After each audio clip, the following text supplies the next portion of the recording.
Реформите ќе победат. Во тоа воопшто не се сомневам. Магистер Гордана Јанкуловска за министер кој ќе раководи со Министерството за внатрешни работи. Изјавувам дека функцијата ќе ја вршам совесно и одговорно. Заокружи број 5 и гласај за Гордана Јанкуловска, носител на изборна единица 2. И пред секој човек со кого се среќавам низ глава ми поминува прашањето: дали направивме доволно? Дали на некој начин нашите дела го допреа неговиот живот? Па сега му е мајката да ги изчистиме, ама треба и да направиме, Мартин, еден список да ги сотрем. После за уши циган по циган ке ги вадиме. Човечињава за рака се држат, влегуваат и гласаат и патент на уста. Јас и колегата Миле Јанакиевски сме личностите кои најверојатно се и светски рекордери во незаконско следење на комуникации. Ние стварно сите ќе завршиме во затвор.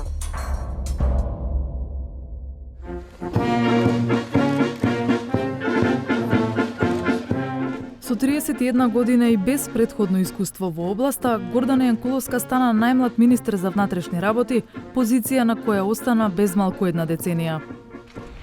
Службеници, здраво! Јанкуловска е дипломиран правник од Универзитетот Кирил и Методи во Скопје и магистер по меѓународно деловно право од Универзитетот Кент во Велика Британија. Кратко беше член на Советот на град Скопје.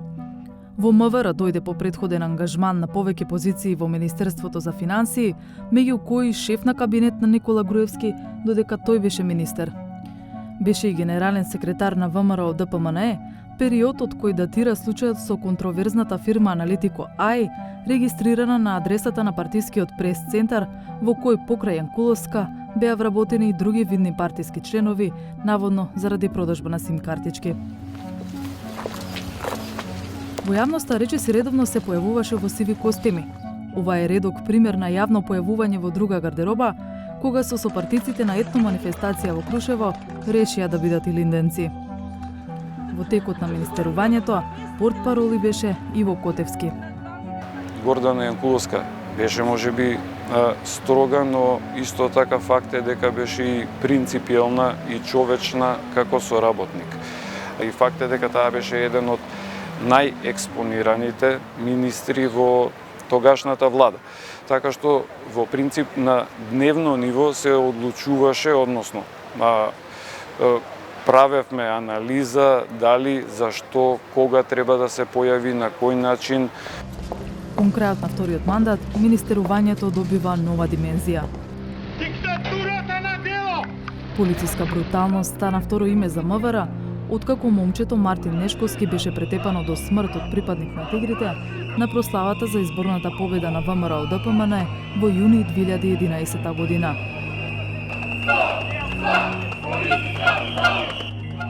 Не изостанаа ни спектакуларни акции.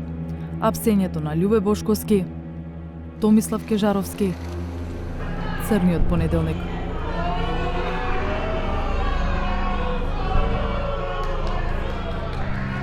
Пратенички со сила се изнесуваа од парламент пред очите на првата полицајка на 24 декември 2012 година. Тргна и кривичните пријави. Бизнисменот Загорат Стумбовски во 2014 година објави каса прими белешки како доказ дека дал 80.000 евра кеш за ВМРО ДПМН во 2006 и тоа на рака на партискиот генерален секретар Гордана Јанкуловска.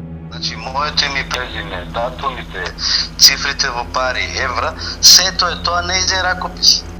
За државниот обвинител Марко Зврлевски случајот беше со низок степен на сомневање. Следна е аферата Афис. Оправдано е сомневањето дека Министерството за внатрешни работи нема да има дозволес да ја истражи улогата на Јанкуловска и врвот на МВР во проектот за кој се изиграни законските процедури за јавни набавки во образованието, за кој што тие знае. Но ништо не ја допираше Јанкуловска, барем пред камерите. Прв пат јавно покажа емоција по загубата на четворица колеги во хеликоптерската несреќа кај Струмица. Почитувани, синоќа се соочивме со еден од најцрните и најтешки моменти во историјата на Министерството за внатрешни работи. Котевски припишува успеси. Знаеме сите и за рекордните заплени на кокаин, меѓународните акции во кои што учествуваше Министерството за внатрешни работи и стотиците проекти кои што беа реализирани. Практично и еден од проектите кој што беше најзначаен меѓу најзначајните за граѓаните, односно ослободувањето од визната либерализација, голем удел во, да речеме, во таа одлука на Европската Унија имаше Министерството за внатрешни работи и токму Гордана Јанкуловска. Бомбите на СДСМ го затресоја тронот на Груевски, а со тоа и позицијата на Јанкуловска. Јавноста пак токму од неа доби слика за функционирањето на МВР. Ала?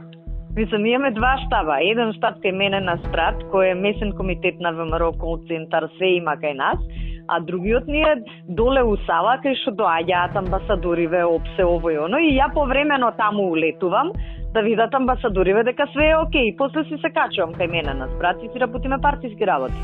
Овие разговори ја предизвикаа шарената револуција. Се редеа протести, а се редеа и музички ремикси.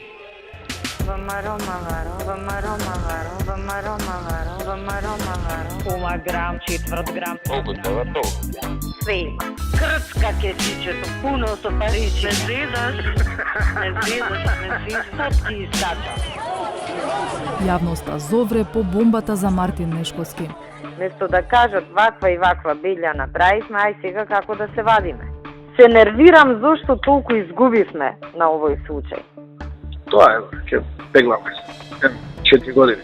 Уште некој јак ќе спукаме, а бе љубени пропадна ради овој.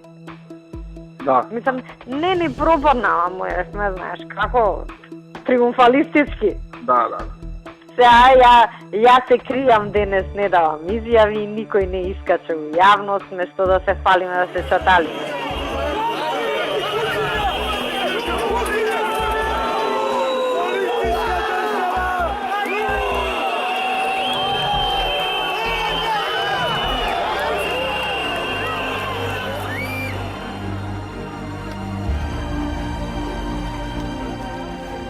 Најмасовниот протест го наблюдува Јанкуловска лично, внатре во владата.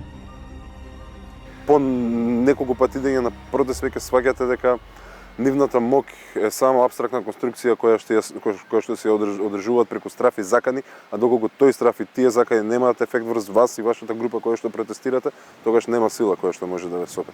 Така да самата свест дека бевме подбуднато околу на Јанкуловска, потоа на Чавков, на Мијалков на времето и на останатите од таа банда, тоа ни действуваше само охрабрувачки, направеше посилни и поодлучени во секојдневното протестирање.